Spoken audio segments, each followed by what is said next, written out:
Hey guys, so this week was pretty interesting. We headed from Nassau over to Eleuthera, which is actually a pretty long island here in the Bahamas. It started out with us going over to Kern Island, and then we made the hop over to main town, and we're able to see places like Harbor Island and the infamous Pink Sands Beach. We were even lucky enough to meet a couple, Seth and Kim, who gave us a warm welcome to the island, gave us some of the history, and gave us some other tips for places to see. We took full advantage of their advice they gave us, and we made it all the way down to the end of Eleuthera, even checking out Hatchet Bay, the most protected bay in the Bahamas. And as you guys will see, there's quite a bit to explore. The very first place that we ended up coming to was a place that Blane actually found. I didn't know anything about it. This place called the Glass Window. And the Glass Window is this really insane sort of natural part of the island that's super thin, where it actually separates the Atlantic Ocean from the Caribbean. And it's such a thin part of the island that if you have an overhead shot, you can see how distinctly different the Atlantic and the Caribbean are, just in terms of the way the water moves, how big the seas are, and obviously the colors you can see in a lot of the photos and stuff. But we had an incredible time there, and that sort of set the stage for the rest of our time in Eleuthera. That's also where the Queen's Baths were, where we had a great time. And if you look at Eleuthera, you'll see it's like a long, sort of skinny island, so we just kept bumping along, sailing south along the island. Another place that we had heard to go to was a place that's just north of Eleuthera. It's a place called Pink Sands Beach on Harbor Island.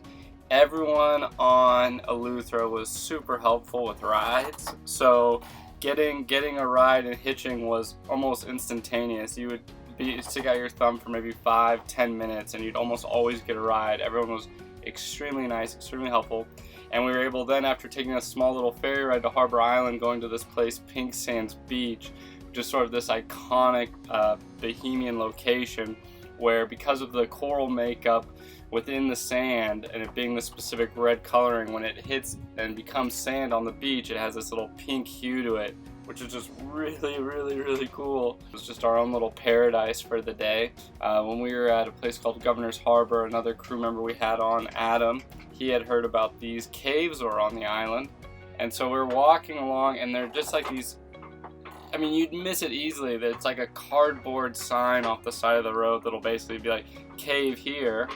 But sure enough, when you walk down, you end up finding that it's like this colossal cave with these crazy roots coming down from the trees, and it spans back in like multiple rooms. Like easily the craziest cave I'd ever seen in my life. It was just really awesome. We all agreed it was very much like a Lord of the Rings sort of experience.